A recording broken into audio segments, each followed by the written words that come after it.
It's the scene where Anne grabs the shotgun for a brief second and shoots one of the boys, Amazing. only for Peter to grab the remote control and rewind the film, erasing her action and correcting his mistake. Yo! Now that's so OP.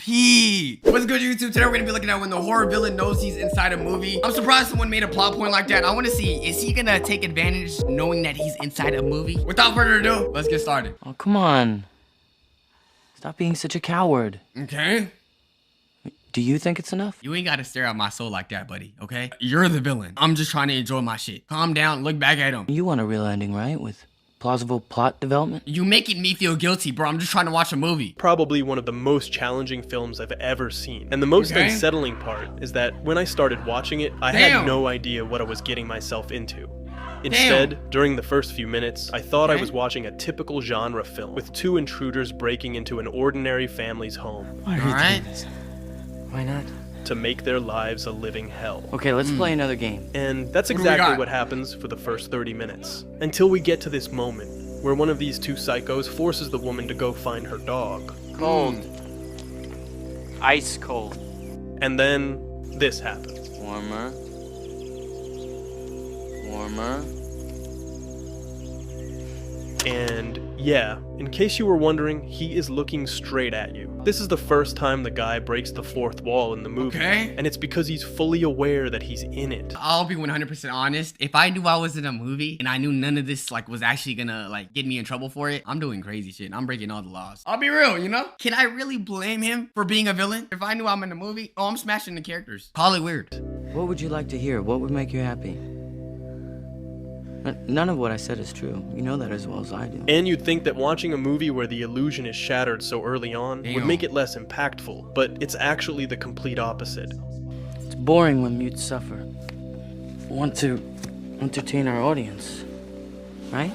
Show them what we can. Oh, you know what? This is entertaining, but you ain't gotta torture her, bro. You the only one that knows you're in a movie, though. Calm down. What did you even put? Is that a sock? Can do. And that's why I want to talk about what makes it so unsettling. Though, before we go any further, maybe you don't remember or haven't seen the movie. So, let me give you a bit of context. These are Anne, George, and George Jr., a family we know absolutely nothing about, who have gone to their lake house when suddenly a stranger shows up at their home. Hello. Alright. Sorry to disturb you. I'm staying next door. And his first appearance begins with a seemingly innocent request. Mrs. Thompson sent me. She's cooking and she ran out of eggs and asked if he could help her out. The thing is, little by little, the situation starts to feel more and more unnerving. First, he drops the eggs and asks for more. With the price of eggs, are you serious? In this economy? And nigga, I'm getting you the hell out of my house. Matter of fact, I'm gonna ask you for a refund. You better scoop them eggs and give it to that old lady. And then you expect me to pick it after you? Hell nah. See, after that, I'm telling you to leave. You'll still have 4 left.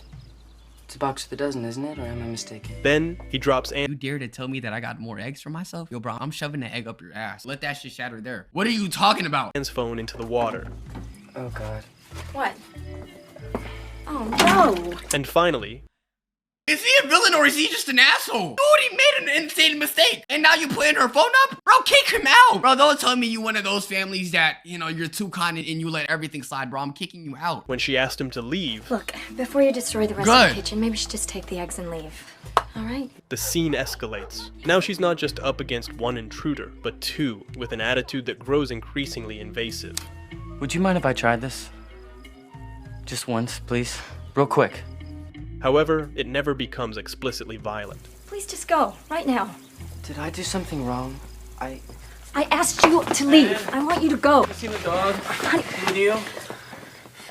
At least not until George enters the scene. What the hell is going on What's here? going on, sir? He asked for the eggs, the dog attacked him, they broke. Okay. Now he would like some more. What is so difficult to understand? He's better than me. I would have slapped the dog shit out of him. You come into my house unannounced. Nobody even lets you inside. It's one thing for your homie to be here. You came here unannounced, talking about let me get some of the eggs. Don't make me scramble your eggs. What I meant to say was, I'd be damned if you start making requests and you're the one causing ruckus in my house. Hell no. Get your lame ass out. You trying to sound all soft-spoken and shit. They're like, well, buddy, all I really wanted was some eggs. I'm busting out a gun if I have one. Stand. That's when, for the first time, we witness a physical attack. Right now. Mr. Farber. What? And as you can see, it's composed of 3 shots. First, a shot of the golf club. Right now. Mr. Farber. What? Then, one of George. and finally, one of him falling. But what's missing is what happens in between, the actual blow.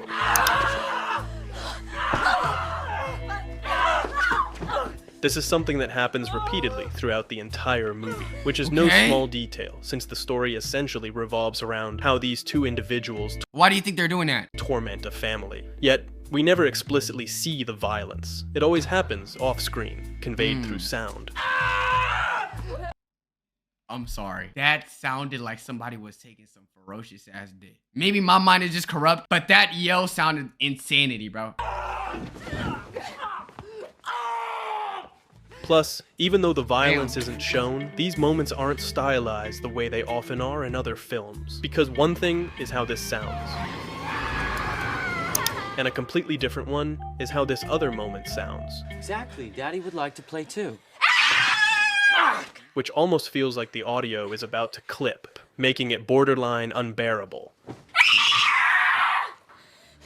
But at its core... Wait, they hitting the child too? Okay, like what do y'all got going on, bro? Just take the eggs, bro. It's not too late. There is a couple eggs in the refrigerator. The decision not to show violence serves two purposes. Why? First, it avoids falling into the very thing the movie is criticizing, because Funny Games isn't just a What did they do to make them that mad? Yo, okay, y'all crashed out for no reason though. Offer some eggs? genre film. It's a commentary on the genre itself. Okay. And second, it's meant to provoke you, the viewer.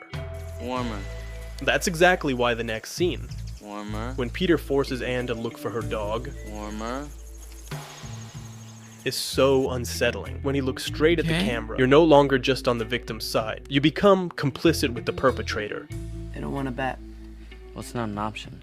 There has to be a bet. I mean, what do you think? You think they stand a chance? And this is something you can see in the original Austrian You ain't looping me in with two, nigga. I'm completely against you. Calm your ass down. You need to get a police FBI report. Don't bring me into this shit. version of the film from 1997, which the director later remade shot for shot in 2007 to reach a wider audience. In the original, this moment becomes even more iconic as the character goes so far as to wink at the audience. This is because Don't do that, bro. Yo, like, can we get like women doing that? As a dude, you're winking at me, bro. I don't feel like I'm at the right sense of mind for you to be doing it. I'm just trying to enjoy a good horror movie. And you making me feel like I'm doing this shit with you. Nobody's with you. Director Michael Haneke wasn't trying to make a conventional genre film, but rather a reflection on the genre, where the most important dialogue isn't between the characters, but between the film and the audience. Why don't you just kill us? You shouldn't forget the importance of entertainment. And with that direct glance at the camera, it's almost as if he's asking you, is this what you came to see? Because as viewers, we walked into the theater to watch a movie that, based on the trailer, promised a typical genre film where we'd see the protagonists endure a series of struggles and physical punishments. After all, isn't that what we expect from movies like this? Well, the twist is that with what happens in the remaining hour and 15 minutes of the movie, you'll probably wish you'd never chosen to watch it. And today, I want to talk about why the experience of watching this film is truly unbearable. But that's actually fire. I rock with that message. Like, yes, you're complicit in this horror film because you essentially came here to see these family getting tortured. That's what you saw in the trailer, so you're part of it. That's actually fire. I like that concept. Okay? You see, this is an awesome game. It's called Cat in a Bag. It's really fun. Here we go. Don't panic. Nothing's going to happen. I said it was a fun game. You see, there are plenty of reasons why Funny Games is such an exhausting experience. After all, Haneke wasn't trying to make a satisfying movie for the audience. Quite the opposite, actually, since he wanted you to walk out of the theater feeling frustrated. It's okay. I'm not doing anything to him. And Haneke applies this approach in several ways, such as with a structure that feels like an endless vicious circle, almost making you, as a viewer, feel deceived. For example, at the 54-minute mark, the son escapes, and just when we thought he might have a chance to make it, he discovers that the neighbors are dead. No wonder why his ass was crawling, bro. Ah, that's tough. In a horror movie, do y'all want the victims to survive? I'm not gonna lie to y'all. I definitely do. Only for Paul to catch him and drag him back to the house. This alone wouldn't be unusual, but what makes it impactful is how Haneke repeats this device later on. Because wait, so his ass just comes back to the house? I thought they would drop kick his ass. then, at an hour and 2 minutes, something else happens. A gunshot off screen. Once again, we don't see the action. Instead, we get a 1-minute shot of a TV broadcasting a car race, with red droplets splattered across the screen. A clear Who do y'all think died? I want to say it's the dude that came with. I don't know why. I feel like it's the original dude that came in. reference to how we consume violence as if it were just another form of entertainment. Oh. Idiot, Tubby. When you're counting, you don't kill the person who's counted out. You kill the one left over. What's wrong with you? We don't even know who got shot, and the only thing we hear during this shot is a conversation, along with the relentless background noise of cars passing by. Noise that, much like the film itself, isn't meant to be entertaining, but rather unsettling. Come on, let's get out of here. Okay. Thanks to the driver. After this, the two psychos leave, and we Where's the kid? cut to a shot that lingers for an agonizing 9 minutes of uncertainty, where we don't even Okay, I don't like that. Look, I'm all for artistic value, and I definitely think that whole TV analogy was amazing. 9 minutes? One Piece is laughing at this. You can't add this much amount of still frame and expect me to be entertained. 9 minutes of the same scene. You got the kid and the dad. The left is the one that's the dad, and the one on the right is the kid. know who else is still alive. All we see is Anne, struggling clumsily to get up. With this shot, Haneke is showing us the exact opposite of what we're used to seeing in films of this genre, by showing us his victims in the immediate aftermath. Yo, please, bro, y'all gotta spin back, bro. Please don't be one of those movies where it ends off on some shit like there was no happiness to this. We need the parents to spin back. I'm telling y'all, you know what they should do? They should flip the script and make it so that the parents are talking to us. That would actually be such a trip. Imagine they're like, came here to saw this, and now you're sad. That would be so amazing. Yo, make me a director, bro. I worked with Tomorrow's Teaching, so like I have some sort of experience. Of trauma. And this entire segment is dedicated to that. There's no payoff, the kind audiences are conditioned to expect. Instead, we're forced to sit through the fallout, the consequences, which in this case are particularly harrowing, because we're watching parents mourn the death of their child. God. Jordan, please, please. Which is yet another subversion of the genre, where children are usually off limits because while watching a teenager fall victim to a slasher can be entertaining, That's so true. Oh my goodness. The way they kill off characters in a movie and everyone just like goes on to just live their life like it's nothing. Okay, I'm gonna have to give my hats off to this movie. I swear to God, I feel like nobody really cares about the person that died. They're like, oh, you died? It is what it is, man. All right, on to the next person. Whoever dies, we're just gonna have to all survive. Clearly, we don't care about who died anymore. This is a much more realistic approach to seeing someone die in a horror movie. The anguish of grieving parents is anything but. They killed my son. And that's why this entire segment gives us a false sense of closure. We're led to believe the movie is wrapping up, and that the danger has passed, but the script's capricious nature pulls us right back to square one. Okay. The characters once again trapped inside the house. Structurally, the film feels completely arbitrary, following no clear logic. But that's precisely the point, to toy with our expectations.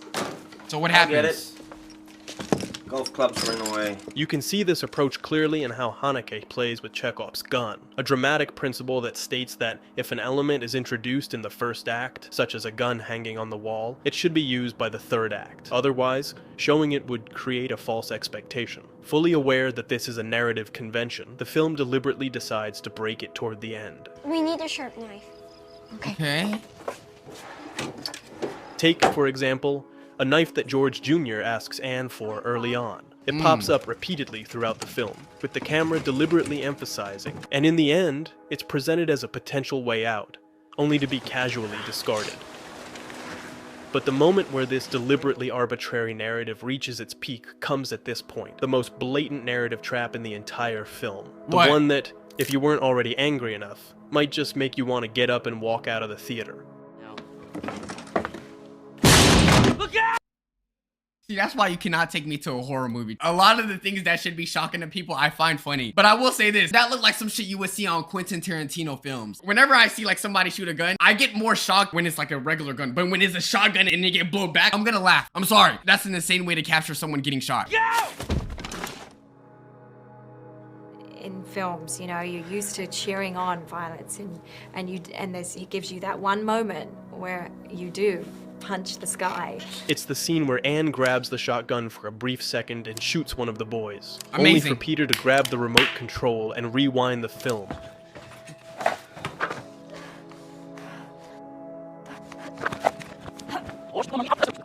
erasing her action and correcting his mistake. Yo, I completely forgot that. Yo! No, why would you do this, bruh? Nah, that's so OP. Dang. And then you realize he's playing with you again, and then you go, oh, you know, you regret it. You regret that it didn't happen. You regret that you craved it. You feel guilty. You're very manipulative. No, I don't feel guilty. I feel sad the fact that he's repeating this shit. I want them kids gone. Obviously, this is where the film's constant meta-cinema elements become even more apparent. At this point, the villains stop being mere characters and turn into nothing more than narrative devices. That's why they feel like blank slates. Despite their charisma, they lack any real backstory or personality, and the same goes for the family.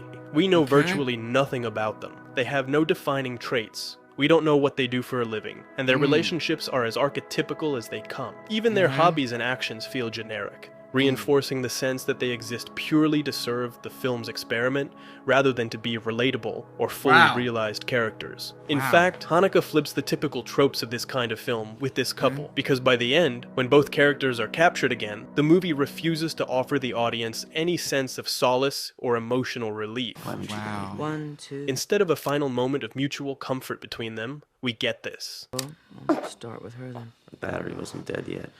A complaint from the father to the mother, delivered with a gaze that lingers for the entire minute-long shot. Here, just like throughout the entire film, George isn't a heroic figure at all. Actually, he's practically useless. An almost emasculated father figure who does nothing but sit there. On top of that, his presence becomes even more insignificant as the film progresses toward its conclusion, with the visual language becoming increasingly radical and how it handles off-screen space. By the final act, it takes things to the extreme. Once we cut away from this shot, George doesn't appear on screen again for the rest of the film, even though he's right there, sitting next to her, sharing the scene for another 9 minutes. This technique is used constantly throughout the film, forcing the audience into discomfort with long, drawn-out shots that deliberately limit what we can see and make us increasingly impatient. However, this particular moment pushes Haneke's approach to its absolute limit.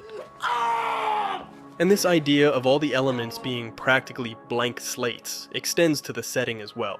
Just look at the house, which lacks any signs of life from a production design standpoint. It does. There are no personal photos, not a single memorable prop. It all feels completely artificial, and that's intentional. They exist merely as the necessary subjects of the two psychos' twisted game, which, in turn, mirrors the very game we, the audience, are part of.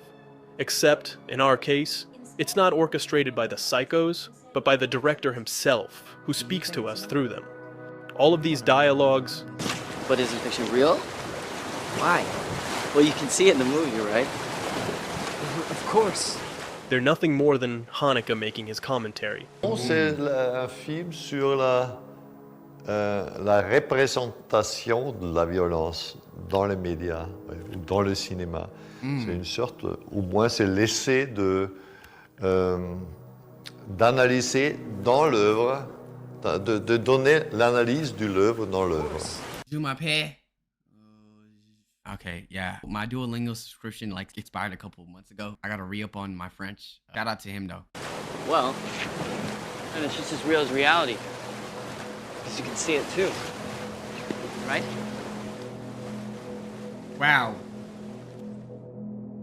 That was a really good movie. Kind of sad that they win at the end, but am I the only one that feels like movies are more powerful when they don't give us the ending like we want? Because I feel like sometimes movies shouldn't be like feel-good ending. Because I feel like sometimes a feel-good ending, I feel like we get that too much times. I like movies when they give us like the harsh reality of things. Except Attack on Titan, that shit was garbage. Anyway, YouTube, that does conclude when the horror villain knows he's inside a movie. Let me know what y'all think of this. Do you guys like this concept? How did you guys analyze this movie? What's your favorite movie? Make sure you guys subscribe, bro, to 800K, man. Like and subscribe. Join us on Twitch, link in the description. Wax or Play. Love y'all.